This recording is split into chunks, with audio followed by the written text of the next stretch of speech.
Welcome to this evening's webinar from the National Education Union and the Steve Sinnott Foundation and the Gambia Teachers Union.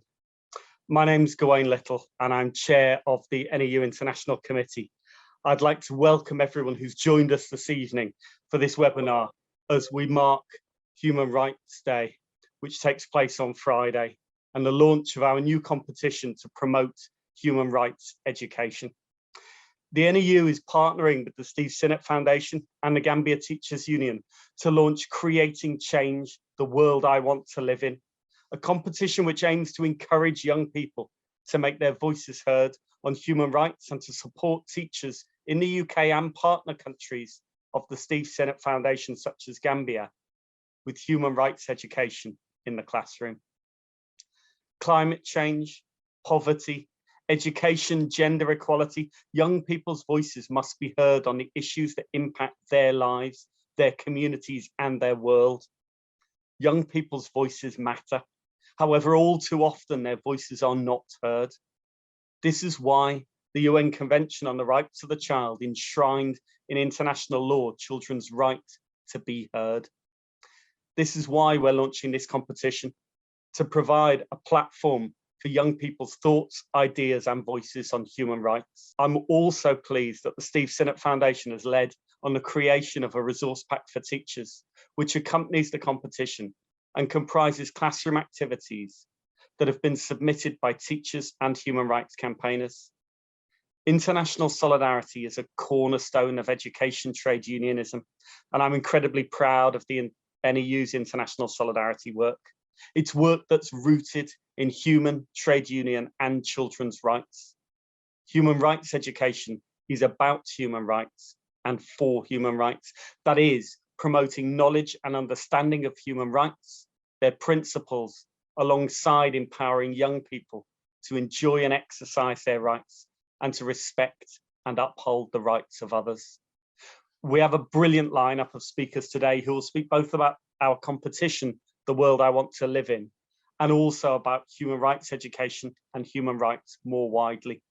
So I'm really, really pleased to welcome to the platform our first speaker for this evening, Evadne Bygrave, who is a Steve Sinnott Foundation ambassador and will now tell us a little bit about the Steve Sinnott Foundation's work and why they've co-launched this competition. The floor is yours, Evadne. Thank you very much. And welcome to everybody. As I said, my name is Evadne Bygrave. I'm an educator and also a proud ambassador of the Steve Sinnott Foundation.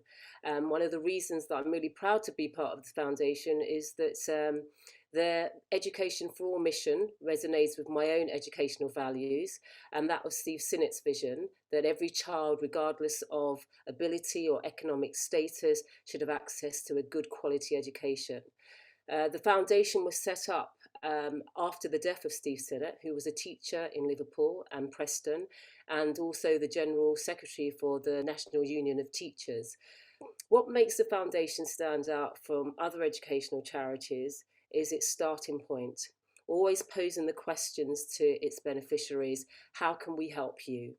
Giving them ownership of a project and enabling them to make decisions that will benefit them rather than the foundation.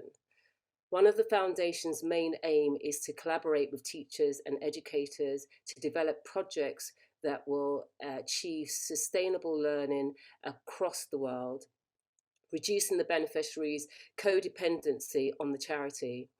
It engages in projects that opens the door of educational opportunities to some of the most disadvantaged learners around the world and in the UK, using a range of different learning styles and resources. To name a few of the projects, for example, the Positive Period programme delivered in Sierra Leone, the Gambia, Cuba, it enables teachers and educators to help their students to stay in school by understanding the issues and teaching them how to make reusable pads that they can make themselves. They make them using local materials, affordable, sustainable, reusable, washable and long-lasting, comfortable and, very importantly, economically friendly.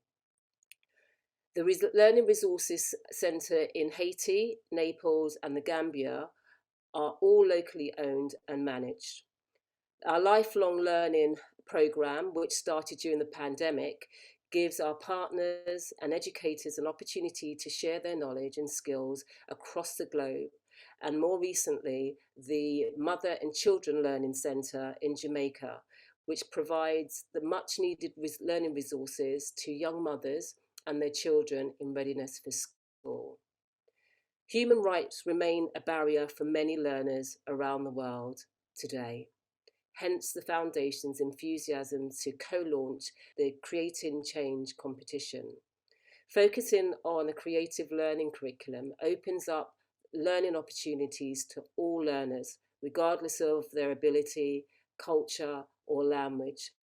They will develop an understanding of human rights, its importance on individuals and countries from past and present, using a range of creative resources from art, poetry to drama. We at the Foundation hope that this creative change competition will engage and encourage young people to make their voices heard on human rights issue, while supporting teachers in highlighting the issue through an educational programme.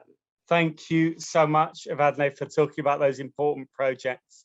Next, I am really pleased to invite onto the platform our second speaker, Daniel Kebede, the National President of the National Education Union. Daniel, as always, you are very, very welcome, and the floor is yours.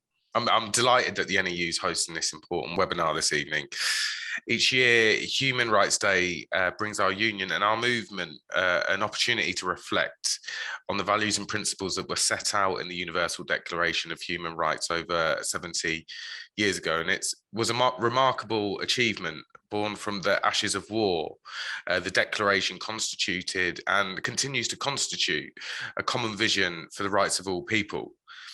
When the world was scarred by trenches of hatred and conflict, the Declaration forged common ground, establishing a guiding star for our highest ideals. But remaining true to those ideals means that while we celebrate the birth of the Declaration, living up to its promise means that we are all duty-bound to shine a light wherever and however injustice arise. Among the Declaration's provisions, Article 26 declares that everyone has a right to education. But around the world, 250 million children are out of school, and many more are in schools where conditions mitigate against their learning. When children lack sanitation, clean water, adequate nutrition, proper learning resources, and are in overcrowded classrooms without access to a qualified teacher, it's inevitable that over half of 10-year-olds in low-income countries are unable to read. Likewise, Article 20 defends the right to protest, but around the world, we see trade unionists and others attacked and even murdered when exercising their right to freedom of assembly. For example, just recently, almost 100 teachers were beaten and arrested in Sudan for demonstrating against a military coup. Similarly, Article 23 asserts the right to join and form trade unions, but trade unionists continue to be targets of state violence the world over. For example, in Colombia, where almost 35 teachers have been killed in the country since 2018, or in Hong Kong, where the authorities forced the disbandment of the Hong Kong Professional Teachers Union earlier this year. But for our colleagues joining this call from the UK, we do not need to look far to see fundamental rights being violated. In the UK, over 4 million children live in poverty. Homelessness and housing insecurity are rife. And right now, the UK government is spearheading the police and crime bill that will trample on the right to protest, assault the freedom of assembly, and make a mockery of our democracy. Moreover, the Borders Bill will criminalise refugees and asylum seekers. Threats to human rights anywhere are threats to human rights everywhere, and their defence requires engaged, educated, and active citizens. And that's why education, and more specifically, human rights education, are key. Human rights education is central to helping young people understand their world and their responsibilities within it. It helps develop the knowledge, critical thinking, and articulacy that are necessary to recognize, defend and protect human rights. In the UN Convention of the Rights of the Child, Article 12 establishes every child's right to have their ideas, voices and concerns not just heard, but also taken seriously. And this is one of the reasons I'm so delighted that we're launching this competition today, because it's not just about ensuring young people understand their rights, but it's also about ensuring that their voices are heard and understood. So as such, I encourage all educators to engage in their classes in this competition. Many on this call will have joined the NEU's annual International Solidarity Conference earlier this year. And speaking at the event, Michelle Bachelet, the UN High Commissioner for Human Rights, told our conference, please do not give up on the pursuit of universal human rights, reminded us that as educators, our efforts are more important than ever. So, colleagues, there is no stronger force for equity and justice in the world than you, our teachers and educators. It's the indomitable spirit of our profession, of our movement, that buttressed the creation of the Declaration of Human Rights in 1948. And I know that it will be that same spirit that will continue to fuel our fight for universal application of those very rights. So thank you very much, Gawain. Thank you so much, Daniel, for really giving us that sense of the importance of our movement to the protection, the defense, and of course, initially the creation of those human rights that we may take for granted, but many across the world cannot. I'm really, really pleased to welcome our next speaker, because this is a three-way project. And our next speaker, Marie-Antoinette Kaur, is the General Secretary of the Gambia Teachers Union. And she's going to talk a little bit about why the GTU have co-launched this competition and the state of human rights education in the Gambia. So Marie-Antoinette, you are very, very welcome, and the floor is yours. I'm really excited to be part of this launching. We believe in empowering young students and empowering teachers. We believe in human rights. We believe in creating a world that is good for everybody to live in. And when Anne approached me about the competition, my eyes almost popped out, because we don't have human rights education in the Gambia. In the schools, it is not happening. What we have is human rights clubs, which is just starting. And we did not have like a resource pack or anything. It's like that is something we were looking forward to. Organizing a competition is like bringing everybody on board, not leaving anyone behind. So for us, we accepted. I communicated with the National Executive Committee, and they were over the moon. And this is why today we are part of this activity. The timing is very good. But just a couple of days ago, we got a letter from the Human Rights Commission inviting us to be part of a process of integrating human rights into the curricula of basic and senior secondary school. And for us, we felt that was just a welcome move, because this is what we want. And for Gambia Teachers Union to be recognized, to be in that panel in trying to identify entry points on how human rights can be integrated into the curricula is just brilliant. In the Gambia here, we all know that 22 years of dictatorship was very prominent here. Before Yahya Jammeh, the ex-president, the former president, Gambia was once a human rights haven. But during the 22 years, we saw what happened. Killings, sexual violence, burning and looting of villages, kidnapping, etc. So now, if we can have human rights education integrated into the curriculum, then I think that is the best thing that will happen. We believe that the foundation, once the foundation is strong, once they start in the schools getting a human rights education, it will help them to grow, to be respectful. They will respect their values, they will respect their beliefs, they will respect their attitudes. So we will have a world that is nice to live in. We will create a world that is happy to live in. We will create the change that we are all looking for.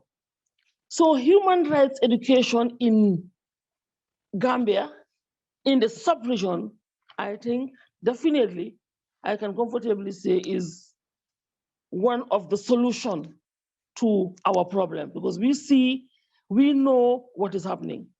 So this competition that we are launching, we are going to try very, very hard to involve as many schools and as many students and many teachers as possible.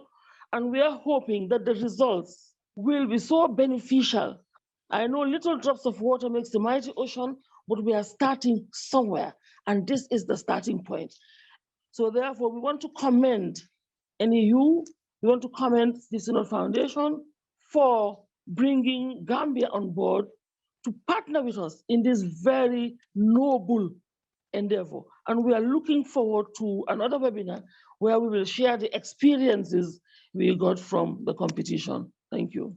Thank you so much, Marie Antoinette, and we are so pleased to be working alongside you and the Gambia Teachers Union in this project, this hugely important project for all of the reasons that you said.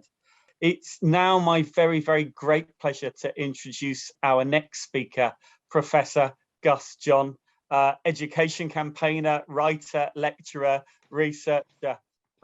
Gus, you are very, very welcome to this webinar, and the floor is yours. It's a privilege to be part of this project, and I can't emphasize enough how important this competition is. My work, particularly with the African Union,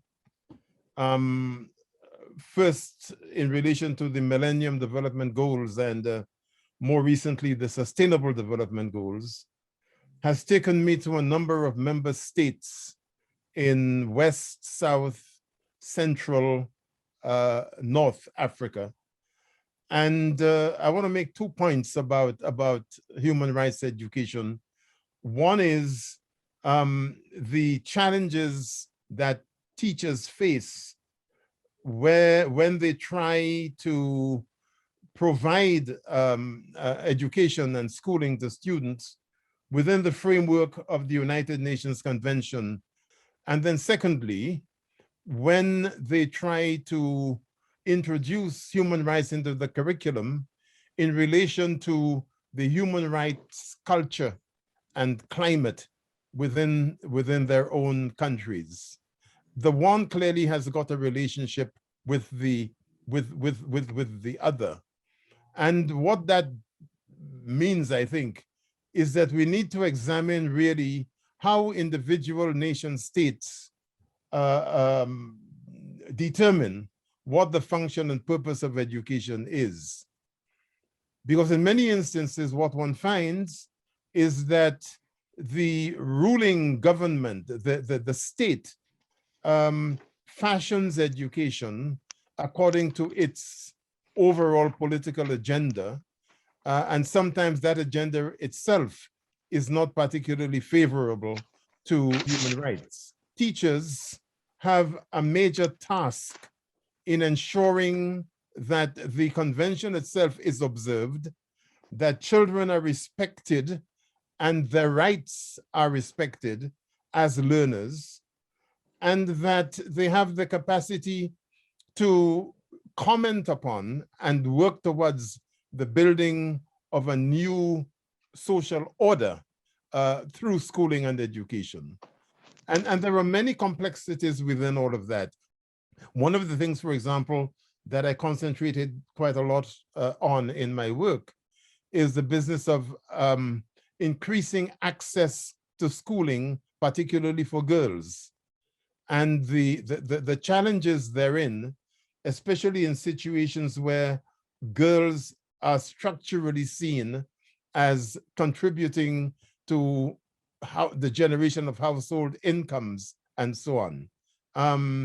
The whole question of patriarchy and how young girls particularly are seen within communities, whether it be in relation to early marriage or domesticity or whatever else it may be, again, is an attack upon those girls' human rights.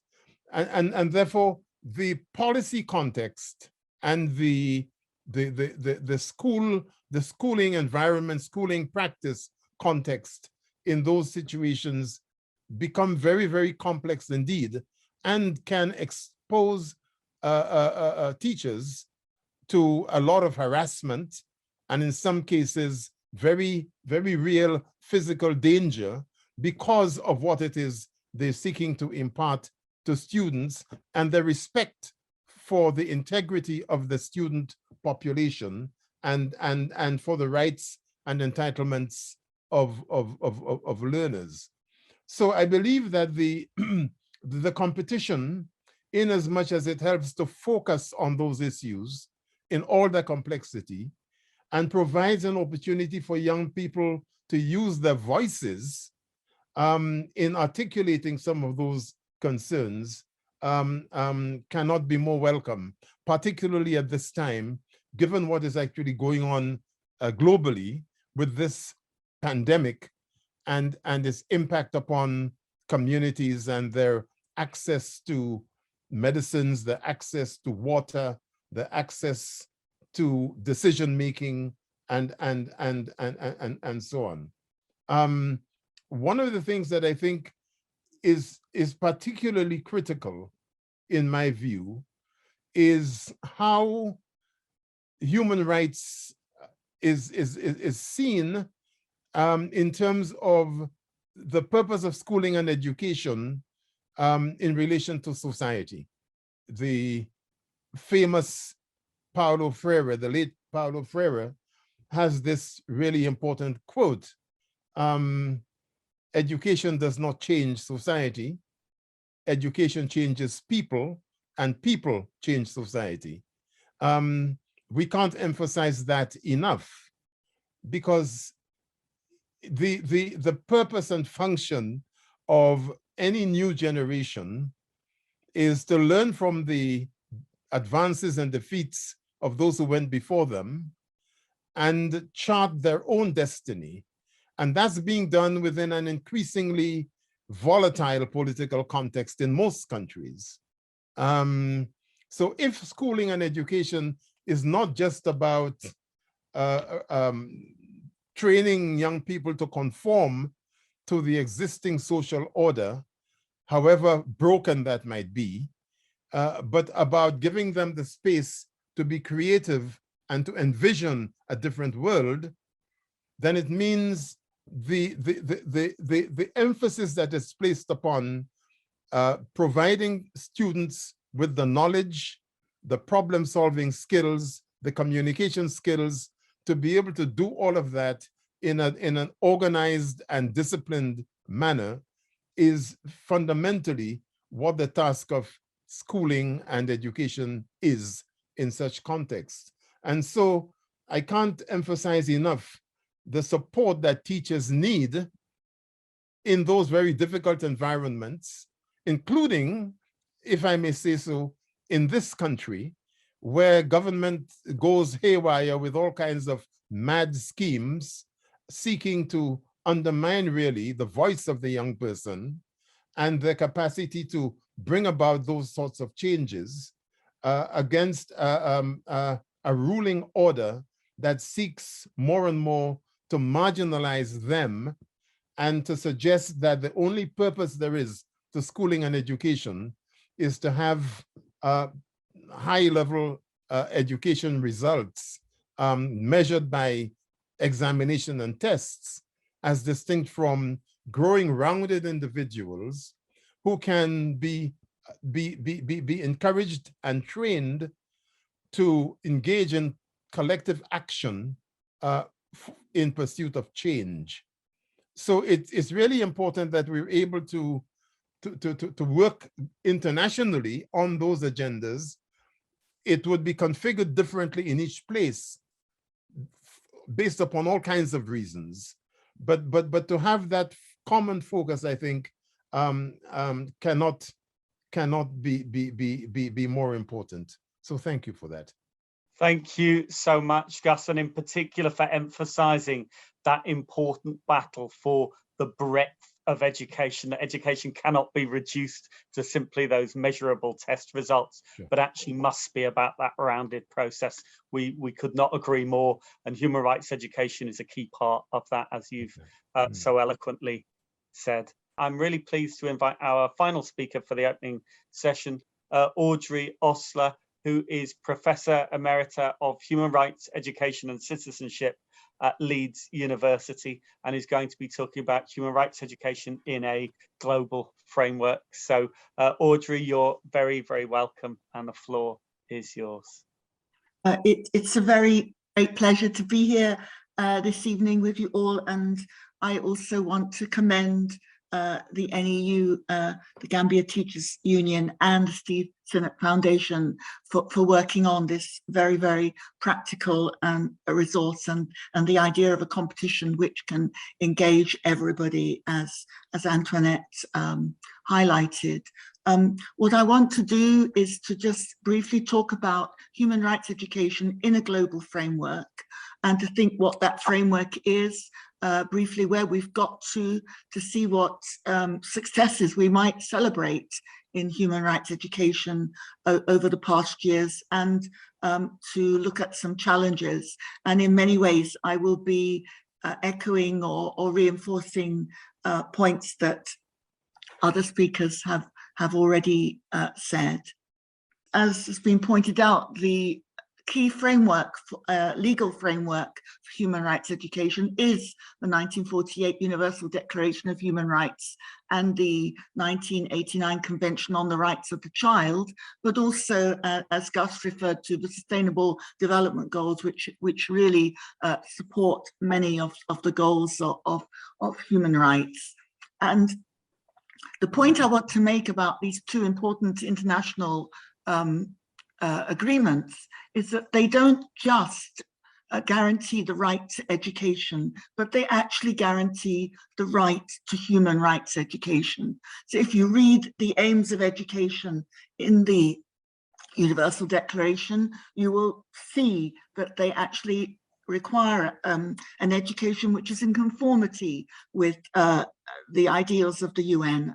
And likewise, in the Convention on the Rights of the Child, it doesn't just guarantee for every child this entitlement to education, but actually spells out that all children have the right to a human rights education. And I think that is something which teachers, and particularly teachers' unions, can work hard to communicate, because I feel that point isn't as widely shared even amongst education professionals, let alone amongst governments who decide what they think education should be about.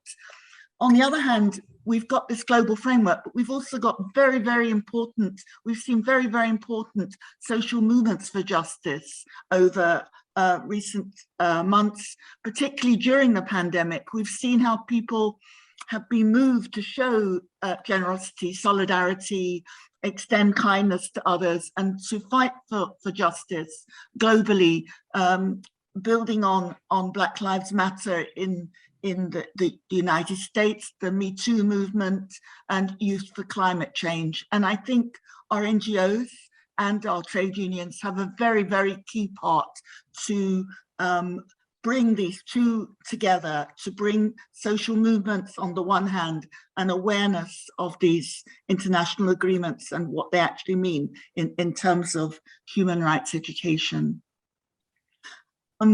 How then is the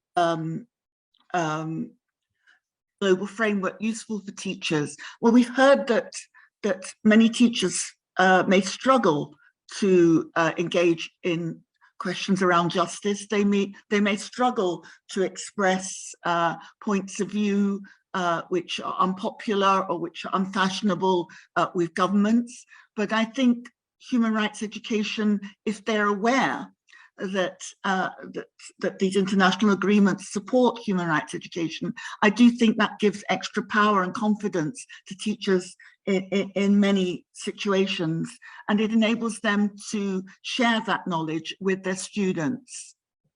And as Gus has spelled out, human rights education offers really an alternative frame of reference to these narrowly focused national values that are sometimes promoted, and this is super important, really important amongst student populations who are diverse in their makeup and who may be forced to swallow one way of being a national of a country rather than accept students in all their diversity. So I think that's a very powerful element of the human rights framework.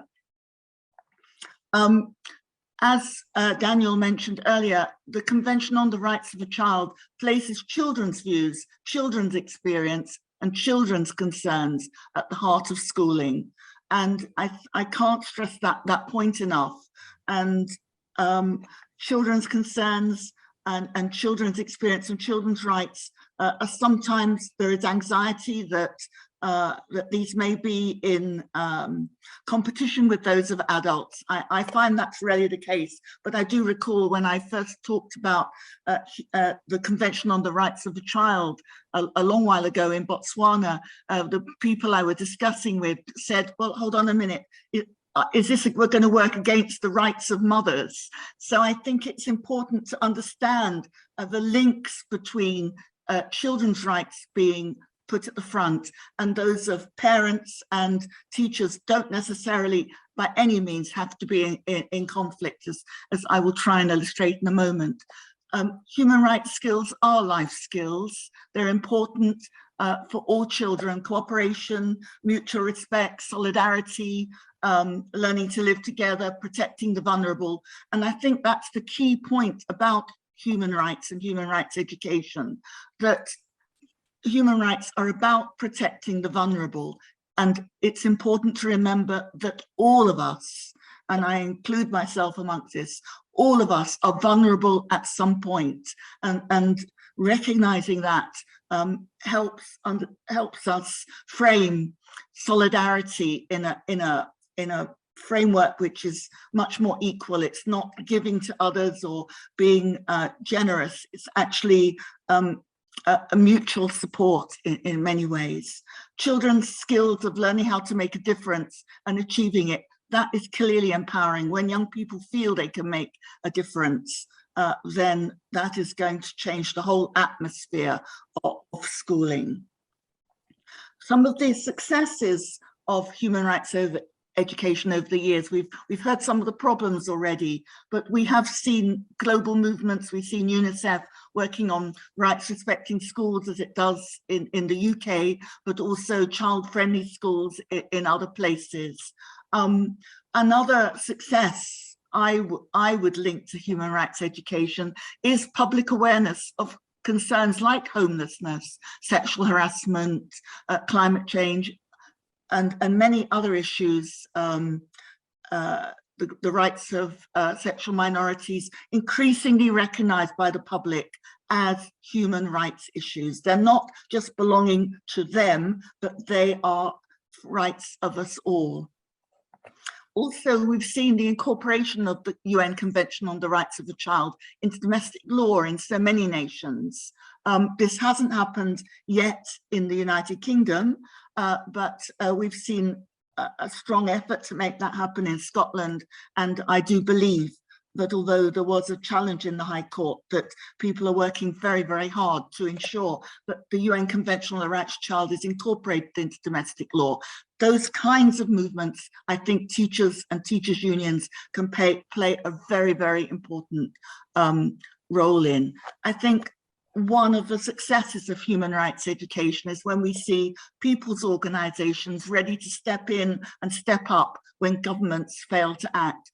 Governments have an obligation to teach, to ensure that children have the right to human rights education. Governments have an obligation to uphold our human rights. But when they don't do that, it is also the obligation of us as citizens to step up and struggle there. The number of teacher unions internationally offering training programs in human rights education is encouraging to me, and this is happening where in our universities there is still very little opportunity for teachers to study human rights on a uniform basis and across the board. It's growing, but it's not by any means a guaranteed part of initial teacher training in many places. And human rights research human rights education research is now recognized. There are people studying in this field. There are people doing their PhDs in this field. This research is now available to teachers. And in the last 5 years, we now see 2 journals on human rights education available to teachers. They are both open access, so there's no paywall. Nobody has to pay to write there. And they're available to teachers and to public more widely. In the one that I've been involved in most closely, Human Rights Education Review, we're very, very proud, for example, that we've published the first article, we believe, on human rights education in Nigeria, a young scholar raising many real issues and suggesting ways forward for human rights education in that context. Challenges. I think still human rights remain something that we often see that we have and they either don't deserve or don't have, and so there is still a very much a divide, and still human rights education is sometimes presented in established democratic countries like the one I work in and the Nordic countries, where human rights are us and others don't have them, and there is a risk in human rights education of promoting a sense of superiority that I think we need to guard against, and I would think that was very, very important for the UK.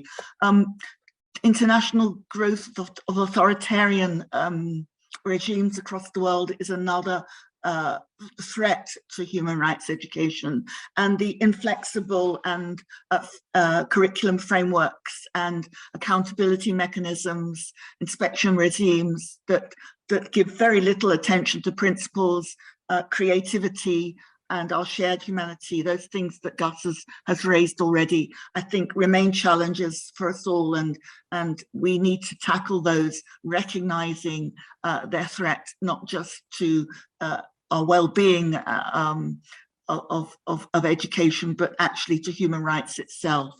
I believe that there is a challenge still in building solidarity across differences, across different organizations, across different struggles for justice. But I think that building solidarities across different sites is one means of strengthening the field, but it remains a challenge to us.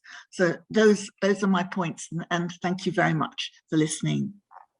Thank you very much, and some important challenges raised there at the end, not least of all how we make solidarity part of that process of developing human rights education and a real engagement with human rights by educators, by the students they teach, by their unions. So a fantastic panel, I think, to open up this competition, but not just the competition, some of the deeper thoughts and themes that underlie the whole question of human rights education and how it's applied. We've now got the opportunity to put a few questions to our panel. The first question: is it challenging to get teachers to buy into the idea of human rights education, given that the authorities might not be in support, nor the general culture, particularly in areas where there might be a lot of opposition? Yeah, coming from a teacher's point of view, I think yes, it can be quite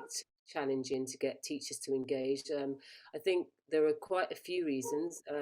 there's the subject knowledge, and obviously teachers feeling that they're not really qualified to engage in certain areas of human rights. Going forward, I think the resource pack is a really good starting point with teachers who feel that they may not feel qualified, is to use some of the resources that we have available in the pack, and also is to open up a question, a big question to students on maybe, what do you think about human rights? What is your understanding of human rights? And really starting the conversation from the student themselves. Thank you, Evadne. Thank you. Marie Antoinette, you had your hand up as well. Did you want to comment on engaging with teachers in human rights education in the Gambia? Yes, please. I want to say in the Gambia, it will not be difficult once they are trained, because already there's a pack. So they will definitely be happy to be trained, and they will not find it difficult to engage.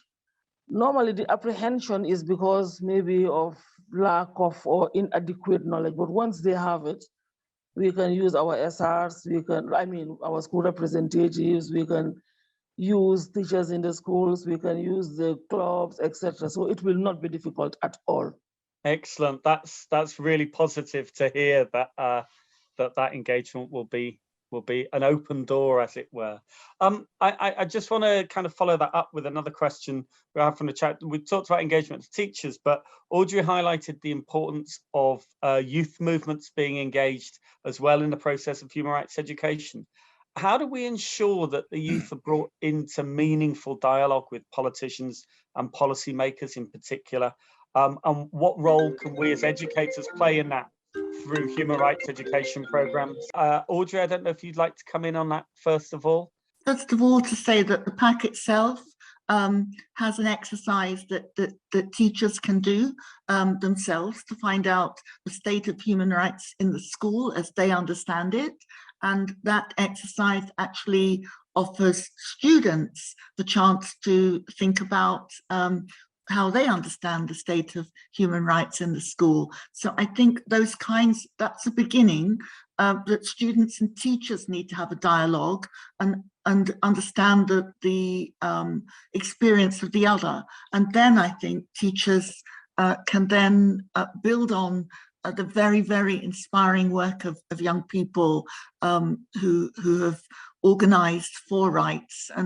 But I think if teachers and students assume that the school itself is a safe human rights space for everyone without actually asking young people how they feel, I think that can also lead to cynicism. So I don't think we should be teaching about rights without actually finding out how students experience school.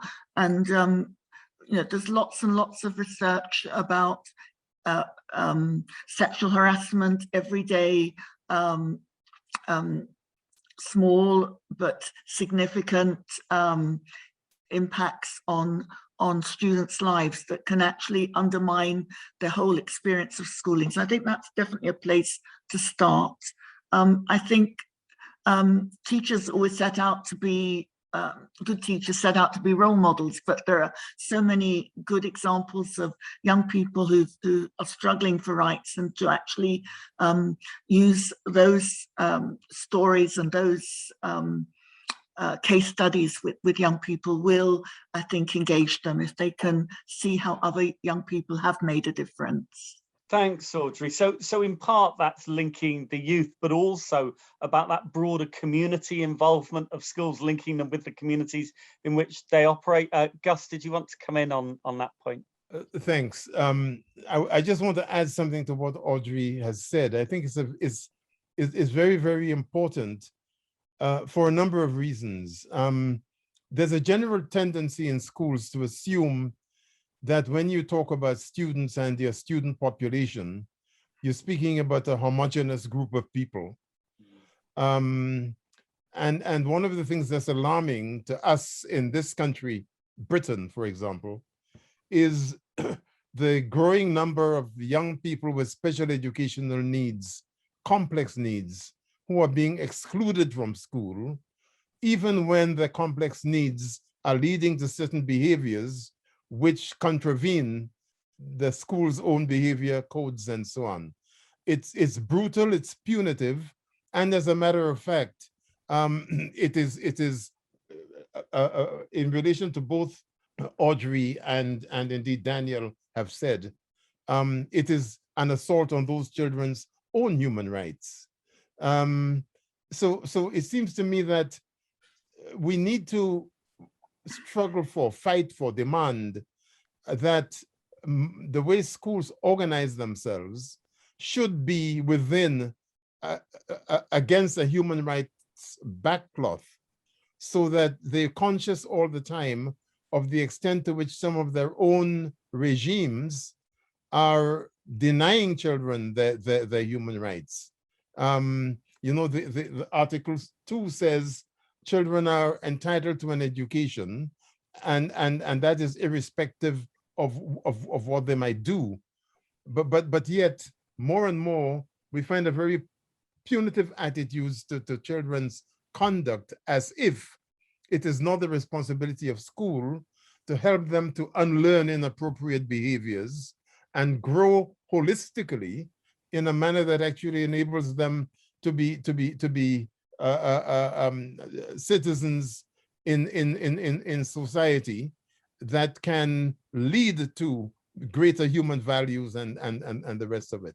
So from that point of view, we find that the schooling system itself is broken and creating all kinds of casualties, and children who end up in pupil referral units and alternative provision and so forth, where less is expected of them. So it is getting rid of that overbearing, punitive attitude to children and their development, I think, is what is necessary if we're going to create a human rights schooling culture.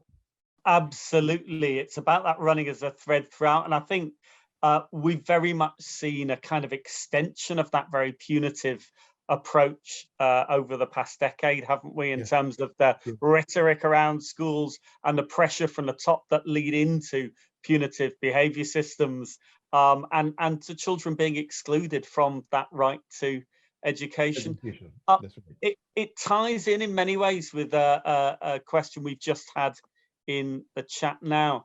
In England, it can be difficult for teachers to plan human rights education work while we have an exam factory system and the malign effects of Ofsted. Are many schools still pursuing rights respecting school awards, centres for global education, which used to provide CPD and resources to schools? I think it's very much part of a shift in culture, where that focus on the exam factory, on Ofsted pressure, goes hand in hand with punitive behaviour systems, a culture of exclusion, etc. It's something that the NEU has very much taken up. I don't know, Daniel, whether you wanted to comment on any of the work around Ofsted's impact on schools and how we can push back a little bit, but also the question of exclusion and how we make sure that human rights run throughout our schools and aren't just a section of the curriculum. Yeah, I mean the link between the, you know, as you rightly pointed to, Gawain, over the past decade, we've seen a real exclusions really get to a point of out of control, and the biggest problem actually is the illegal exclusions. You know, we had 20,000 children in 2019 just disappear from school rolls. So many, I can't remember the exact figure, but I think it was something like 9,000 children at 16 just went missing from GCSE papers, and it is a, you know, intrinsically linked to the accountability regime, the privatization and marketization of education, but fundamentally it is about it is a fundamental denial of a right to education for children. So we as a trade union are really taking on that zero tolerance behavior approach, campaigning against that, and seek to organize fully against that, but particularly as well tackle illegal exclusions, because no child should be excluded from education. Thanks, Daniel. I think really important points there. we're coming towards the end of our time now, so I just wanted to return to each of our speakers to see if you've got any final comments around the competition that we're launching today and around the role of human rights education in the classroom, but also in the wider education system and within society and within the community. Maybe a minute or a couple of minutes just to sum up each. Evadne, first of all. Again, coming from a teaching point of view, creativity, I feel, is the way forward, in the sense that it just makes it a lot more inclusive. And Gus has spoken about educational needs and those children who unfortunately are being left behind because the curriculum is out of their reach. And using a creative approach gives them that opportunity to get engaged and to learn from their peers and learn from their own strengths as well, because many of them learn in different ways, and going forward in a creative role, in a creative way, is what's going to support them and support their learning. Thank you so much, Evadne. I'm going to come to Antoinette next. Do you have any final comments about the project or about human rights education more broadly? I just want to conclude by saying this competition is apt, is timely, especially during these very, very trying times in the Gambia. Also, I want to say our opportunity of being invited by the Human Rights Commission to be part of the review of the curricula is also very apt. As for the competition, we are going to popularize it. We are going to make sure that we include all sectors. You also talked about out of school and the wider community.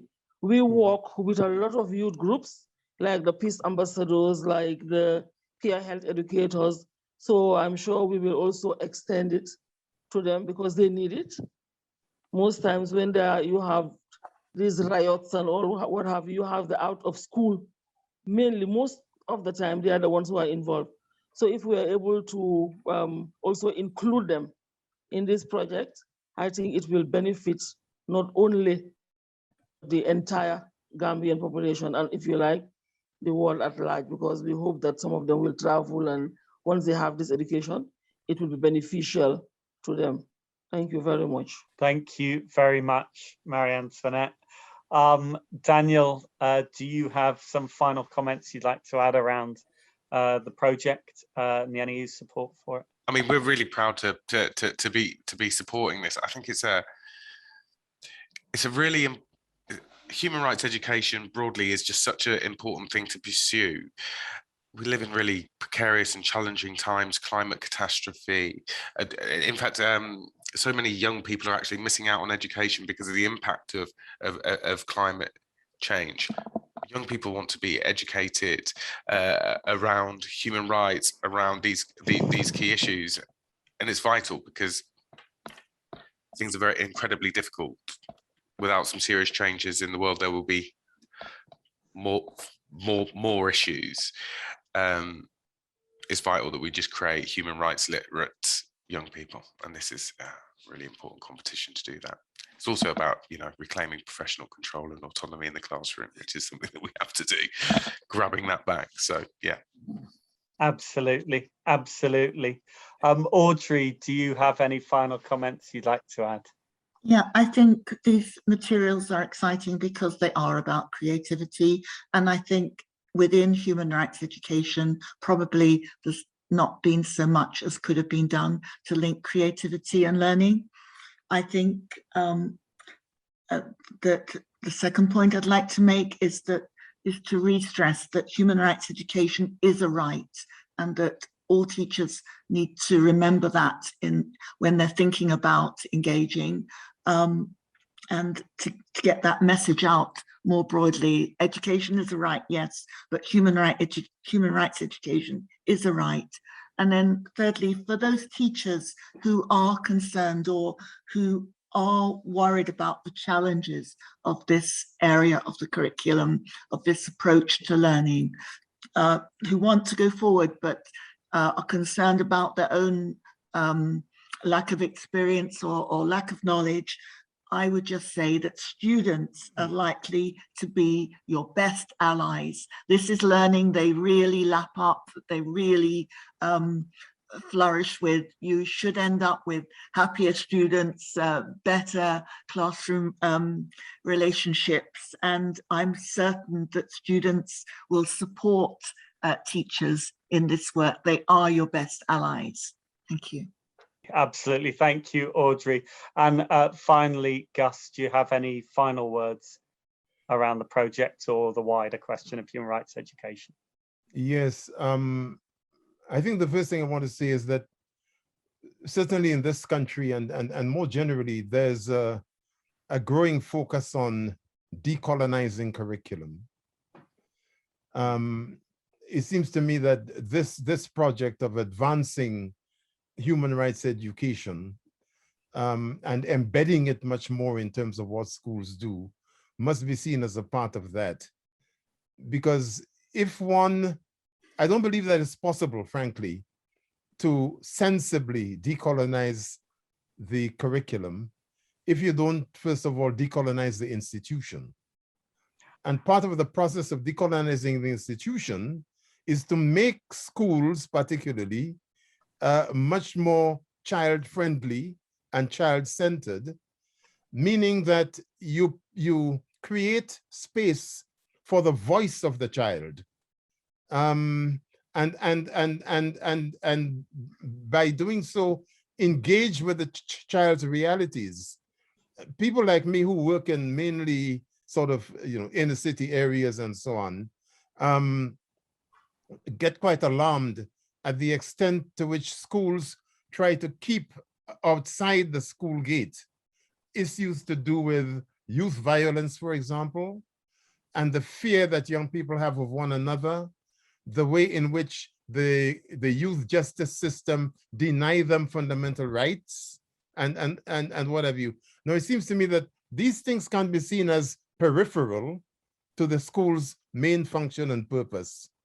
And if we're going to talk about decolonizing anything, we must also talk about how we decolonize the institution and create space for all of the things that I'm talking about. That's one thing. The second point I want to make is this, that whether it be adults or students, children in this country, as Audrey was observing, we are much more used to thinking about human rights, and particularly human rights violations, as things that happen beyond our shores in backward countries and what have you. It seems to me that there is a real need to focus children in these metropolitan countries like Britain on human rights abuses in our own space and understand how that plays into the way education policies are framed, schooling practices are framed. I mean, Daniel mentioned zero tolerance and what have you. Recently, last year, Gavin Williamson brought in these behavior hubs, which are frightening things. And more and more, it squeezes students into a corner. It makes schools seem like boot camps. And generally speaking, that whole business about openness and creativity and growth is pretty much out of the window. So there is a lot of repair to be done, in my view, in our situation, even as we make comparisons between our human rights challenges here and those in other countries, and particularly in the global South. Thanks very much, Gus, and thank you to all our speakers. I think a really excellent discussion of the issues around this pack and the wider issues. I would absolutely urge everyone, please do download the resource pack and register for the competition. Please encourage schools in your area to use it. Please encourage everyone to get involved and to make this massively important project a reality. I want to thank all of our speakers for this evening, and to thank our attendees, those of you who participated, asked questions, listened and been part of this discussion. I want to thank the staff of the NEU International Department, the Steve Sinnott Foundation, the Gambia Teachers Union for putting this session together, and of course our fantastic BSL English interpreters, Sam Riddle and Nikki Evans, for the brilliant work that they do. Please do register for the competition. Please do get involved and let us change education. And as Freire said, through changing education, change the people who will change the world. Because fundamentally, that's what human rights education and all education is about. Thank you very much and good evening.